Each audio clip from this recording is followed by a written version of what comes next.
Willkommen auf Flores! Der Insel, die am weitesten entfernt liegt. Und eine der naturreichsten und anscheinend schönsten Inseln. Ja, die wird auch so ein bisschen das Hawaii von Europa genannt. Mit vielen Wasserfällen. Und ganz vielen Blumen. Es wird auf jeden Fall ein windiger Trip hier, weil auch, es kommt anscheinend ein Hurricane zu. Deswegen gehen wir jetzt als erstes direkt zu den Wasserfällen.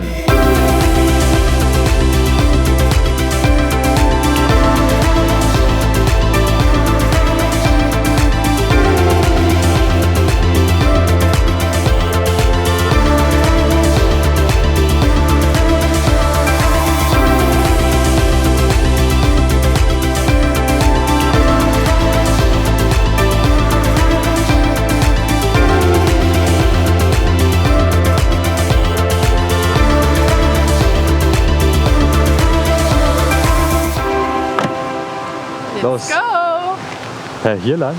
Ja, Okay. also glaube ich. Ich habe ehrlich gesagt keine Ahnung. Es ist jetzt Auto. nicht so, dass es super alles ausgeschildert ist oder man weiß genau, wo man hin muss. Also den Parkplatz wusste ich jetzt auch nicht, dass es hier ein Parkplatz ist. Ist es ja auch nicht so wirklich. Das ist einfach nur eine Autoeinfahrt, ehrlich gesagt. Aber ich nehme an, dass es der richtige Weg ist, weil ich gelesen habe, dass der Weg steinig und rutschig ist. Und ich finde, das sieht steinig und rutschig aus. Ja. Es ist jetzt ein knapper Kilometer zu dem Wasserfall. Ist ja voll die Wanderung. Das ist Flip-Flop-Terrain.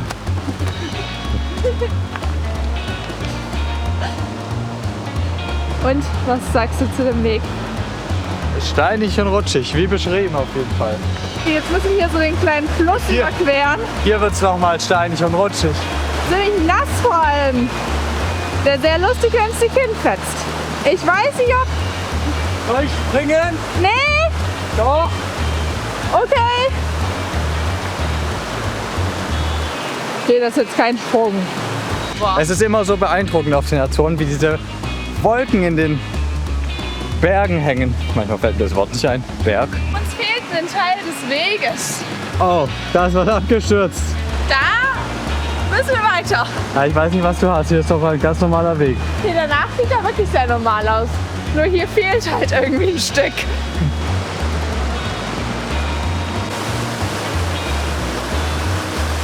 Ich wusste gar nicht, dass wir heute Canyoning gebucht haben. Ich auch nicht. Und man sieht schon die ersten hier. Wow. Wasserfälle. Da hinten auch. Ich weiß aber nicht, wie wir zu dem da drüben ist halt auch noch einer. Aber die sind doch schön genug, oder nicht? Für alle. Du hast immer so geringe Ansprüche. Das gefällt mir an dir. Tamara, was sieht man da schon? Ein Wasserfall.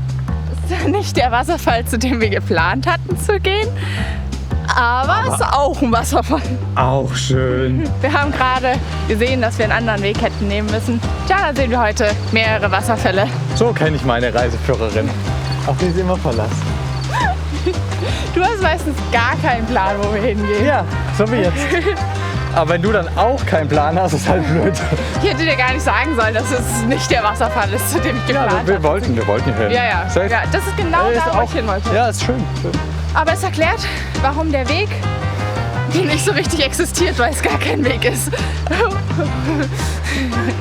Mann, oh Mann. Wir kommen ihm immer näher, dem Wasserfall. Und der Weg wird immer schlechter. Ja, Also eigentlich laufen wir nur im Flusslauf von dem Wasserfall. stimmt. Wir sind schon beim Wasserfall.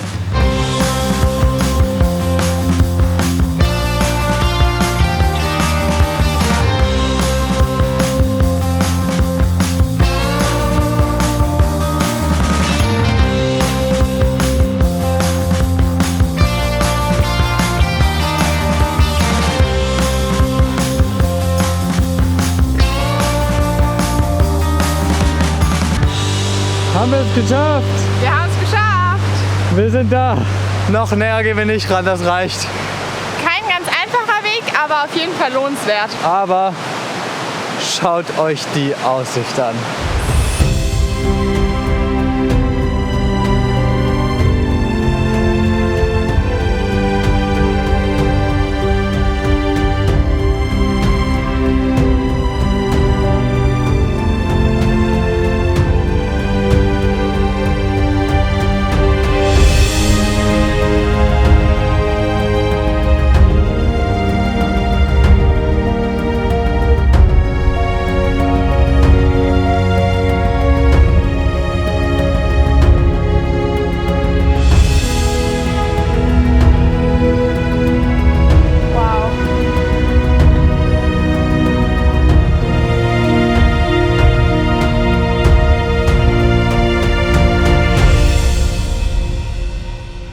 das war Wasserfall Nummer 1.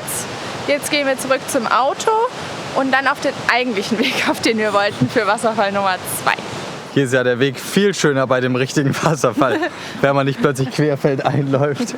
Upsi. Guckt euch den Weg an mit den ganzen Steinchen, richtig schön hergerichtet für die ganzen Touris. Voll Es sind gut ausgebaut.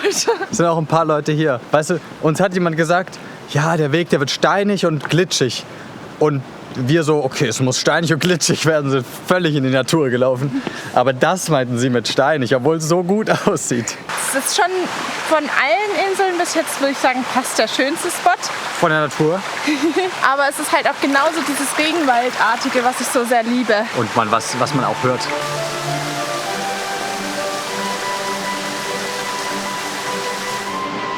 Jetzt weiß ich, warum alle sagen, man muss Flores besichtigen. Weil, oh mein Gott, ist das heftig. Also auch noch mit dem Oh mein See dazu ist Gott. krass, finde ich. Das kleine Lichtung, Waldstück mit See und dann Natur mit Wasserfall und schwarze Steine. Boah, Das ist wirklich heftig. das sind die Azoren. Das ist Flores bisher einzigartig. Ja, ich glaube, das ist bis jetzt der schönste Ort, Dein an dem Lieblingsort? ich jemals war. Ich Jemals finde das schon sehr krass. in deinem Leben. In meinem Leben.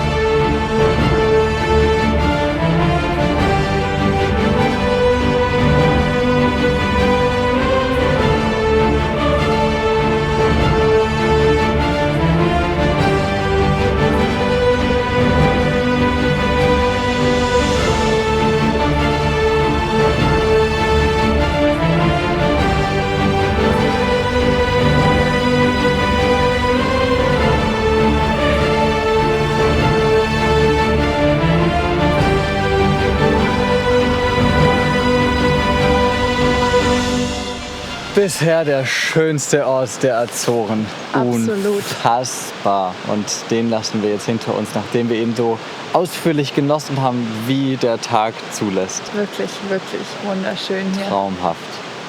So, ich bin jetzt gerade zum Auto zurückgegangen, um noch die Kamera zu holen, weil wir sind noch bei einem dritten Wasserfall und wir dachten eigentlich, wir filmen den gar nicht, weil das alles jetzt schon so krass war und wir den einfach nur schnell anschauen wollten.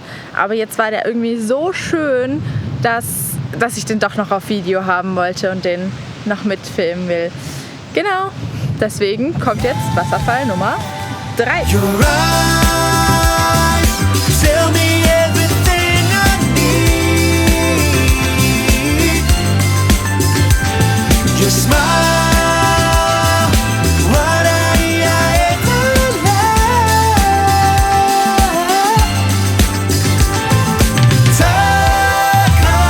Takanamoro, dane.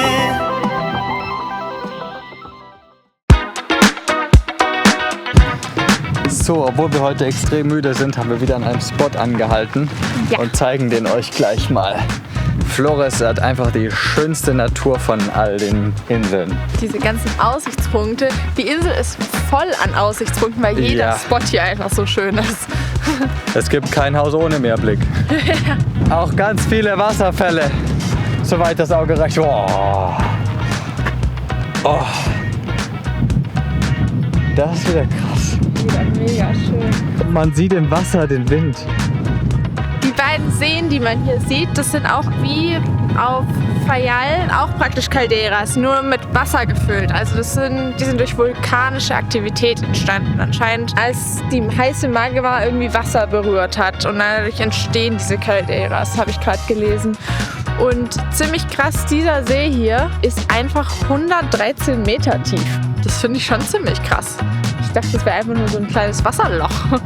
Aber anscheinend ein ziemlich tiefes Wasserloch.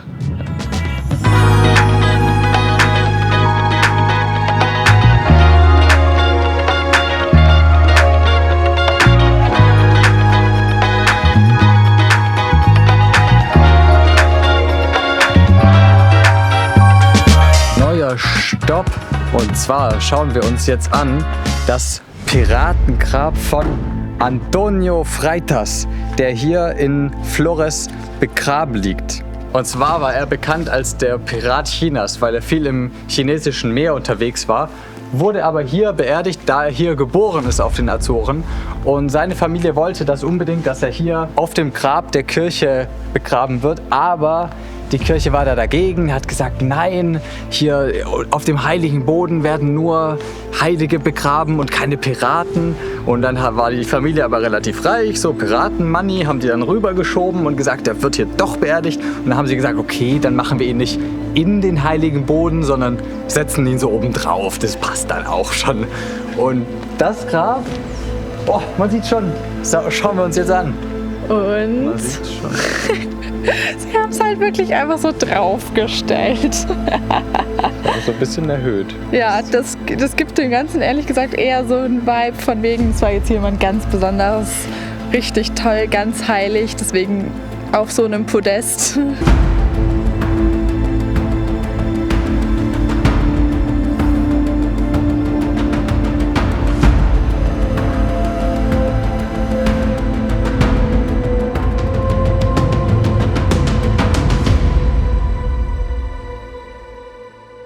Okay, das hätten wir abgehakt. Dann können wir jetzt los auf unsere kleine Wanderung.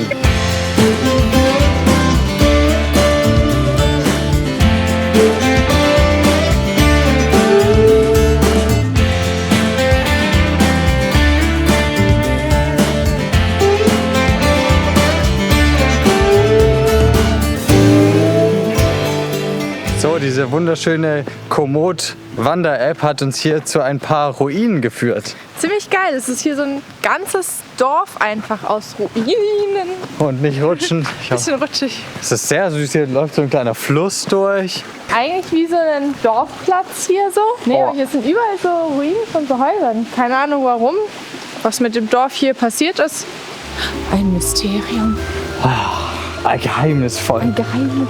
Da ist sogar noch eine Holztüre, also es kann nicht ganz so alt sein, wenn da noch eine Holztüre... Okay, intakt ist sie jetzt nicht mehr, aber sie existiert. Schon ziemlich mystisch. Das ist eigentlich schon auch geil. So eine Türe von so einem Haus und dann sind da einfach nur Pflanzen drin. –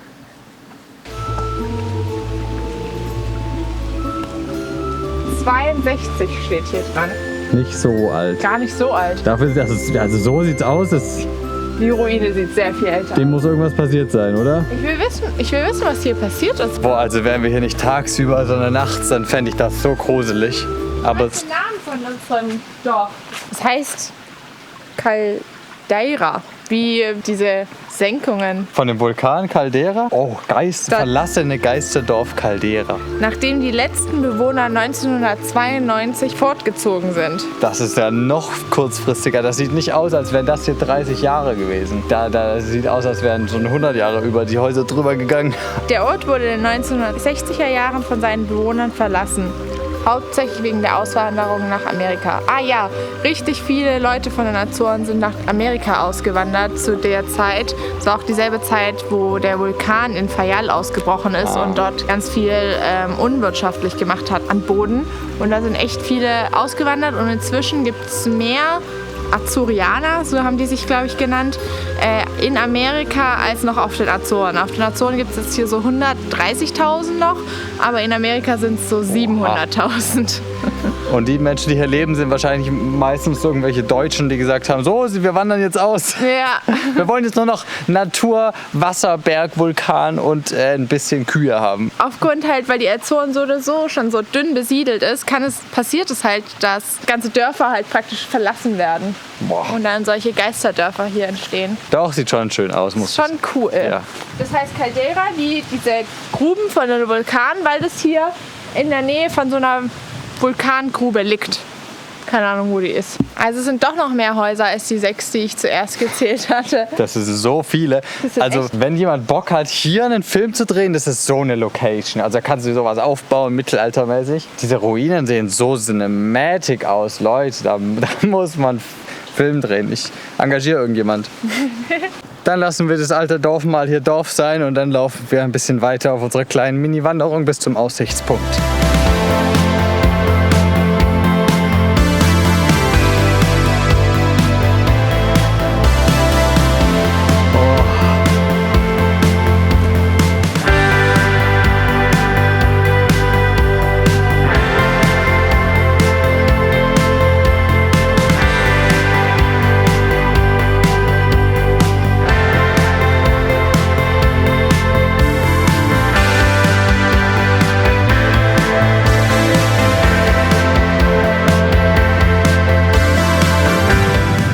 Geschafft. Geschafft. Wanderung vollendet. Also der Aussichtspunkt ist eigentlich fast schon Pflicht auf Flores. Hier Absolut. sieht man einmal durch das ganze Tal bis zu den Wasserfällen. Ein wirklich gebührender Abschluss für die Insel. Ja. Weil morgen geht's weiter auf unsere letzte Insel, die gleichzeitig die größte und Hauptinsel ist. São Miguel. São Miguel, letzte Folge der Serie. Schaut's euch an. Ciao.